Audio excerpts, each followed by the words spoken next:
Hello, everyone. Happy Wednesday if you are joining us live. And if you're not joining us live and watching us on recording, hello and happy afternoon, happy morning, happy middle of the night. You gotta love technology. So excited to have you join us for part 3 of our series on using Zen tools to become a more effective salesperson and business owner, entrepreneur, all that kind of good stuff. If you are here in Chicago right now watching this live, and probably some other parts of the Midwest, it snowed this morning. Just insult to injury is pretty much the what that is, but nothing we can do about it. Hopefully it will all be melted by this afternoon and we can pretend that it's going to be spring sometime soon. But again, thank you for joining us. I know a lot of you have been kind of regular participants with me on this journey of coming to you on LinkedIn Live every day during the pandemic quarantine. Some of you are new for today, so thank you. Welcome. Just so you know, all of the recordings from not only this series, but all the series we've done so far are all on our YouTube channel. You can find the link to that right on my profile, or just shoot me a message. We've got stuff on how to build empathy in the sales process, especially right now. That's really important. Posting on LinkedIn, online networking, managing uncertainty, obviously the series on using Zen. So there's a lot of great stuff. And if you want to watch those, it's better than binging Tiger King. Sorry, I watched the first episode and I don't know. I don't know what it's like that we're focused on these really horrible people. That's an editorial for another day. Let's talk about Zen today. And I'm really excited about today's topic because today's topic is something I'm really bad at. And it's something that I've actually been, working on for, 15 years since I started really kind of going along this path. And that's something I kind of wanted to mention about all of these tools. What I love about learning new processes and new paths and new tools is that it gives you a chance to work on stuff that you are working on, that you're not great at. And I think for some reason, as I've gone through the last, 20 years of my career, one of the reasons that a lot of these tools that we're talking about this week have spoken to me is not because I'm great at them, but because I'm challenged by them. I once wrote an article that said, I meditate because I suck at it, which I do. And I've meditated almost daily for years, still trying to figure that one out. But I think that's good because I think that's how you grow, that's how you learn, that's how you develop your skills, right? And so what I want to talk about today is something I think is really important because it's kind of contradictory to definitely to the sales culture that is prevalent right now and has been prevalent for a while. And it kind of is also contradictory to maybe just some of the kind of general cultural things that and I'm going to say we definitely as an American, because our American culture is a very specific culture. If you're joining me from not in the United States, it might be a little different for you, but something that we as Americans are very good at, and that's working hard. And so what I want to talk about today is some different perspectives on how to put effort forth to get the best results. Because I know that I was trained, and so I don't want to speak for her, but I know I was trained in sales. And I think this culture is very prevalent, the hustle culture. It's kind of a brute force effort, right? It's the way you're successful is by just working really, really hard. And we're kind of taught the harder you work, the more successful you'll be. And in fact, I think this topic is really important as I was kind of putting these notes together this morning, because right now we might be in a position where for many of us, working harder isn't going to get us through. It is not the solution, right? Just working harder when there's 16 million people that have filed unemployment and can't even work in the last couple of weeks might be a problem. When many of us can't leave our homes, or those that do go out to leave our house to work and stuff, there's legitimate health concerns around that. And so I think it's useful for us to look at maybe a different way of approaching the effort that we put forth. And all of us, I think, even before the situation we're in now with the stay at home and the pandemic, I think we're all very familiar with trying to work too hard to make something happen when more effort is not the solution. It could be working with a client or potential client where you've just been pulling teeth trying to get this client on board. And, it's just so much effort and it's just exhausting. And it's really funny because have you also noticed that those people that are a real struggle to become clients are actually often the biggest pains in the ass as clients? Like there's a mismatch. And, I've even seen this kind of in managing salespeople over the years where some people, their sales really isn't for them, or maybe it's just the sales role or the sales company they're working for isn't right. And you see them put forth all of this effort and they're really trying and they're just not being successful. And a lot of times, because again, it's this idea of putting in not only, don't want to say too much effort, but, just effort in the wrong way. And that can be it can be a hard balance to figure out. But I think it's important to look at, and what I'm going to suggest to you as we go through the next couple of minutes, there's not necessarily an easy answer to this question of how much effort to put in and how to put that effort forth.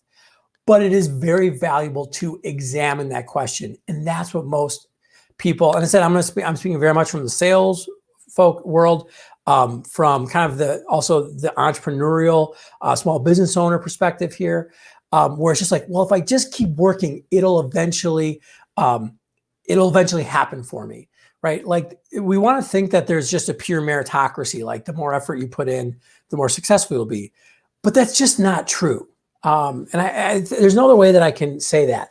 Now, do I think that effort and work is important? Absolutely. And I think that there's this group of people, whether it's, sales gurus or your boss, who they're afraid of looking at any nuance in how you work because they're afraid that makes people slack off. Like, right. They only know the brute force. Hey, if I just make my people work harder, then we'll be successful.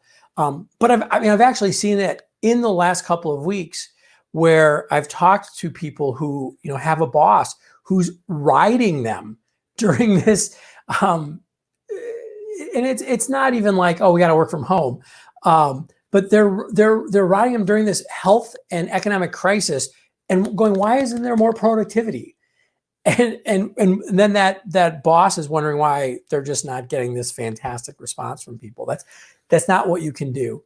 And so I'm going to suggest a tool that actually stems going back even to what we were talking about in session one, the evolution of Zen. It came from India into China, was really influenced by Taoism and Confucianism in China, and then evolved throughout Southeast Asia and obviously into Japan, which is kind of what we know very much in the West, because a lot of the early propagators of Zen in the US, especially on the West Coast, were all from Japan.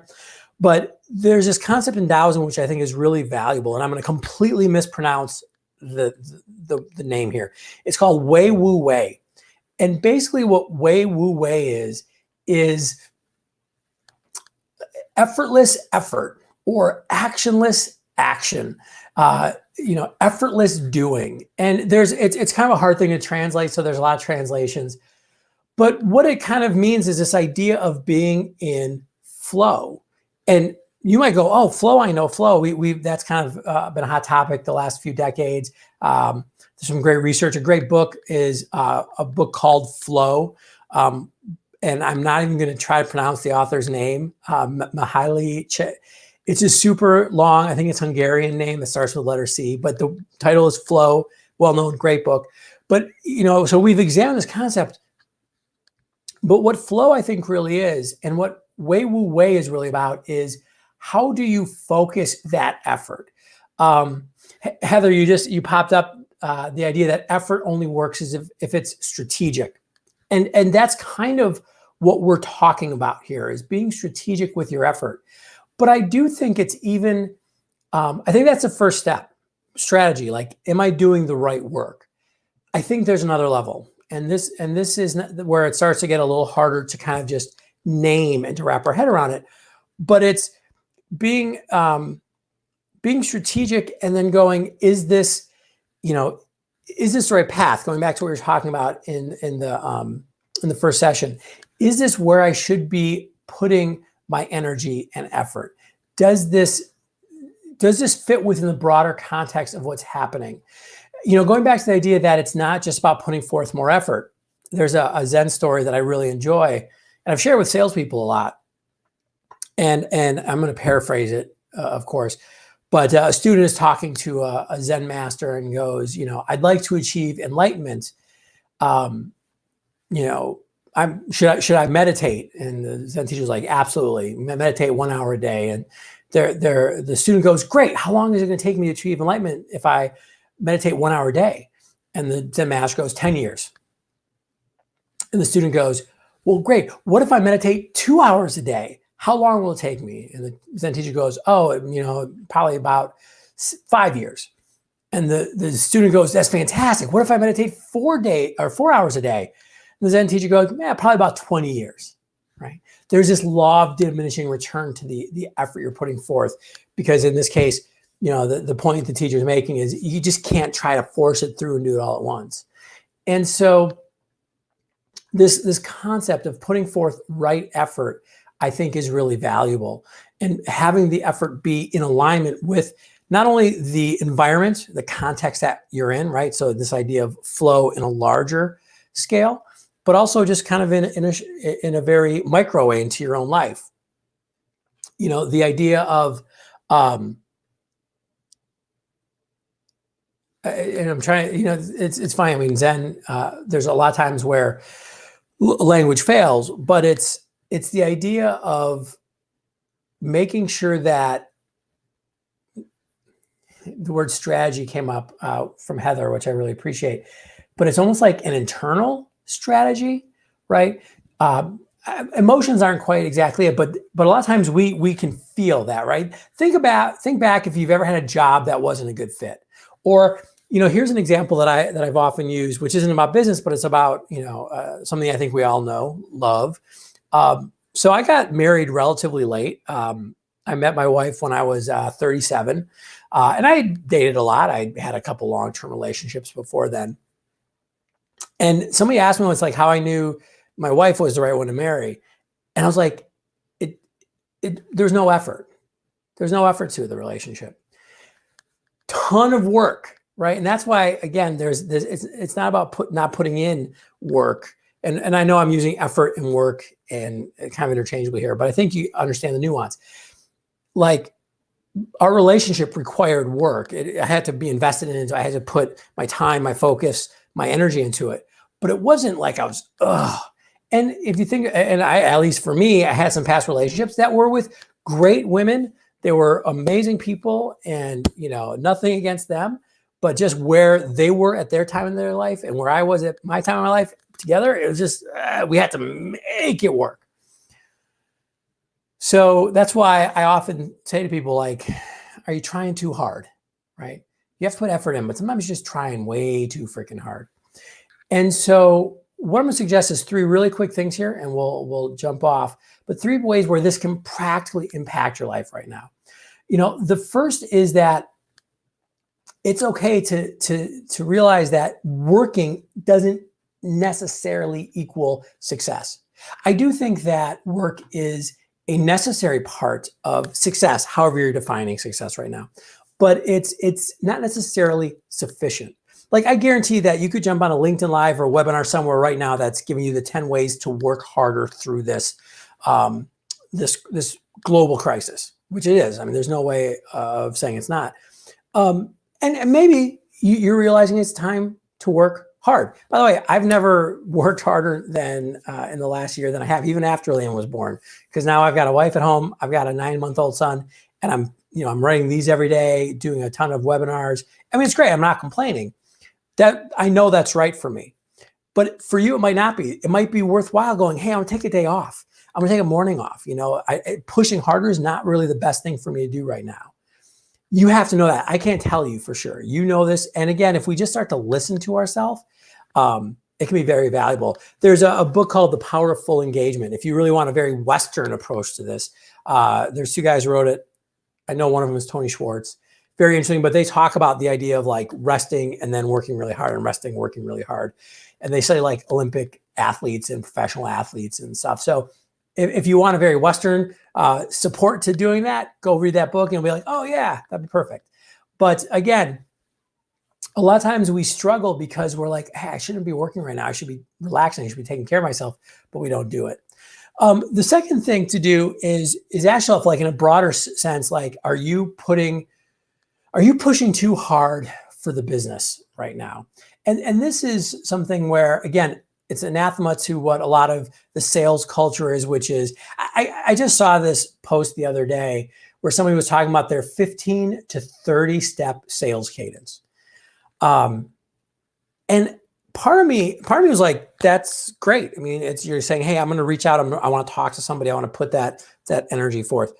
But then part of me was like, man, if it takes 30 touches for somebody to want to talk to you, maybe you're not doing something right. Maybe you're really, there's a lot of try in that. And I don't know the specifics of that example and what they're selling and what their process is, but start to look at that and go, are there easier ways to put the same effort forth? I mean, I once told somebody, a very successful individual, I said to him, I don't want to work that hard. That's my goal in life, not to work that hard. And he looks at me, he goes, D, you work super hard. And I was like, oh yeah, I guess I do, but I don't notice it. Like this isn't work to me. It's something I'm passionate about, something that I'm good at. And I've worked a lot to be good at it, to share these ideas. I don't think of it, if you had me digging ditches, or even just, being a plumber, I think it's work because that's just not in alignment with me. I know people who are like, I have a cousin who's a great plumber and that's what he loves doing. And that's fantastic.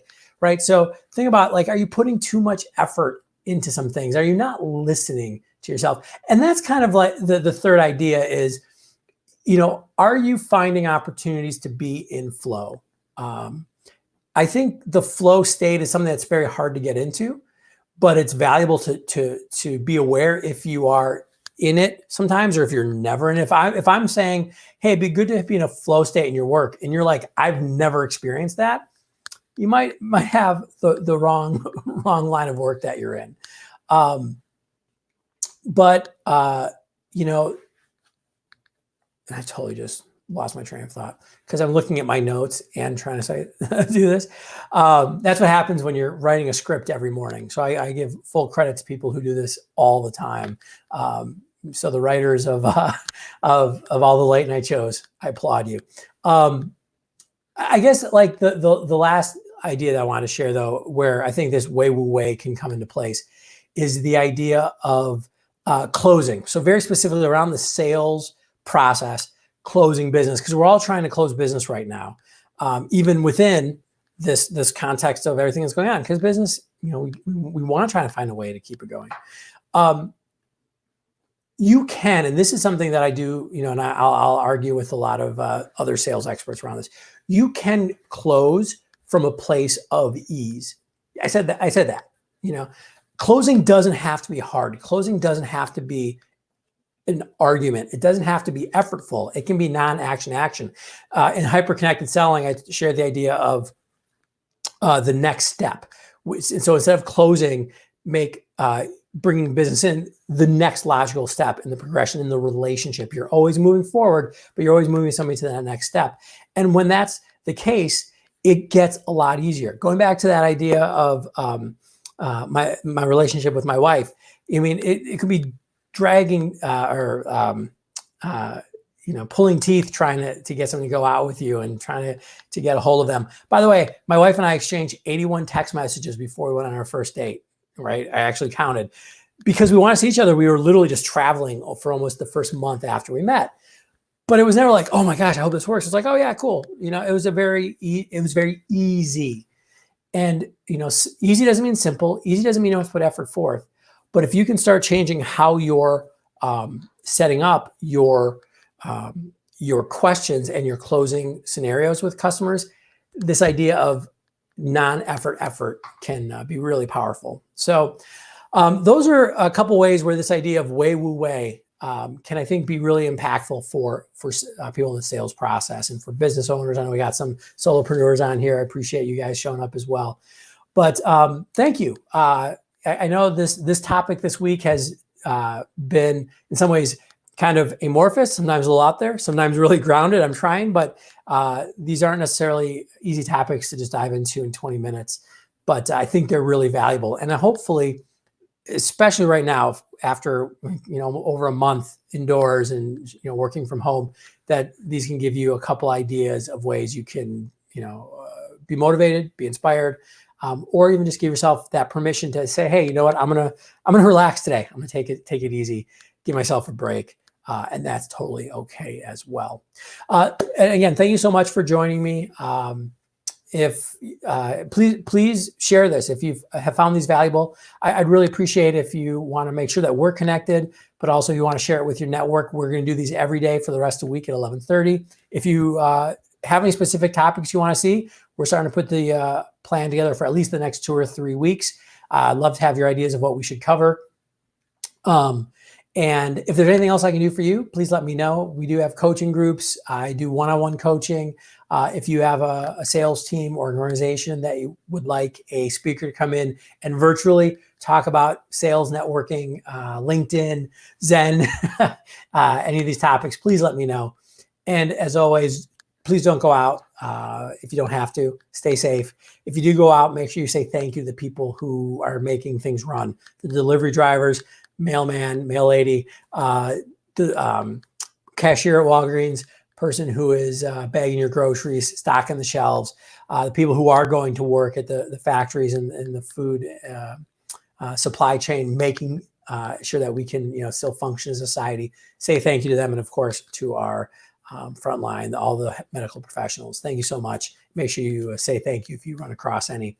I will see everybody tomorrow at 11:30, and as always, be patient, be kind, take care of one another. All right, bye everybody.